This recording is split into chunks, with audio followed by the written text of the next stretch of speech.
The day was cold, and the sky growing grayer. There were horrors ahead. As soon as Ren embarked on the boat, he was promptly given charge of the oars. Toshihiro gave him a smug look as Ren rowed. Clearly, Ren couldn't ask a woman or an old man to help him. His strict upbringing had taught him to respect women and the elderly, and so he kept his silence as he rowed across the river.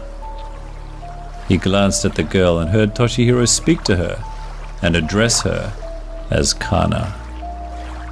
He watched her as she nodded at something Toshihiro said, and then tried to conceal her scar with her kimono. She put her hand over it, but even Ren could see that the scar was still visible and bound to attract the yokai, which was just what he wanted. He had heard rumors that people who sinned and were sent to hell, but found a way to escape, attracted the yokai who would be hell-bent on dragging the sinner back to hell. A sinner. He couldn't imagine a delicate-looking young woman like her could sin, much less go to hell. Toshihiro caught him staring at Kana and glowered. Ren immediately averted his eyes and adjusted his mask. Toshihiro was covertly whispering to Kana. Ren cleared his throat and asked them where they wanted to go. Toshihiro looked at him suspiciously, but then must have realized that they may require his escort. Toshihiro, after all, was a cooking pot, and Kana, a woman. The town they were headed to now was infamous for being a haven for criminals. The lawlessness there allowed for a lot of criminals to escape punishment and do what they wanted. Ren gazed ahead. He was eager to go there after what had just happened in the small village he had visited. He had set fire to a house after a Shitanaga Uba was discovered. He had only been looking for shelter after a long trek and was exhausted. An elderly woman had gladly welcomed him home and even given him food and water. While he ate, the old woman was spinning cloth, and he noticed her gazing at him with hungry eyes. He had assumed it was his imagination. His dealings with the yokai over the past few days had confused him, and he hadn't sensed that an old woman who could barely walk could be a yokai. He had been wrong. In the middle of the night, he had woken up when he felt a wet tongue on his forehead. His eyes snapped open, and his first thought had been that he was being attacked by a snake. He jolted when he saw it was a long tongue licking his neck.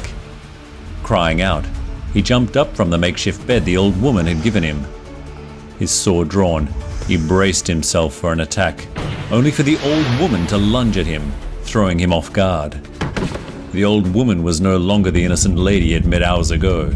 She had grown into a massive monstrosity. Her hair was grey and disheveled. Her fingers had grown longer and claw-like. Her eyes were bigger, fiercer. The tongue that shot out of her mouth was long, thin, and felt acidic. He cried out when the tongue wrapped around his neck. His flesh burned and sizzled as she licked. His katana had been knocked out when she had jumped him, and it was near his left hand. He'd struggled to reach it and strained his shoulder as his desperation grew. Finally, his fingers touched his trusty sword, and he'd been able to pull it back and clasp a hand around it.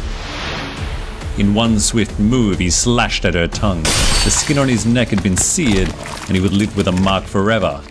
But at least he was alive. And then to his mounting horror, the old woman's tongue grew back, stretched, and became even longer. The tongue slithered towards him like a snake, and he realized he hadn't acquired enough knowledge on how to defeat her. But as he had learned in the past, fire destroyed everything.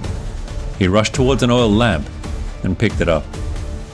The old woman's tongue wrapped around his ankle and made him stumble. He fell hard to the ground. He threw the oil lamp at her and pulled his leg back when she screamed in agony as she was lit on fire.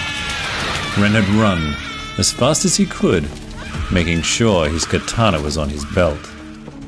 The yokai had rolled around and set the whole house on fire. As soon as he ran out, he saw the neighbors gather, who called out for the guards. They saw him and assumed that he had set fire to the house of a very gentle elderly woman. None of them knew she was a yokai. The guards chased him to a mountain, where he managed to elude them for as long as it took. Days passed, and eventually the search party dissolved. He had successfully evaded them, for now. It wasn't long before he found the cave that was a hiding place for the bandits. He hid on a cliff edge on high and eavesdropped on their conversations. They talked about a town that wasn't under any law. The town was overrun with criminals, and the law upholders were mercilessly eliminated. That was where he would stay until the guards stopped searching for him. Ren sighed. The whole incident had caused a delay in his quest. He glanced at Kana again. But as luck would have it, he had run into the one person who was going to help him in his quest. Even if she didn't realize it just yet.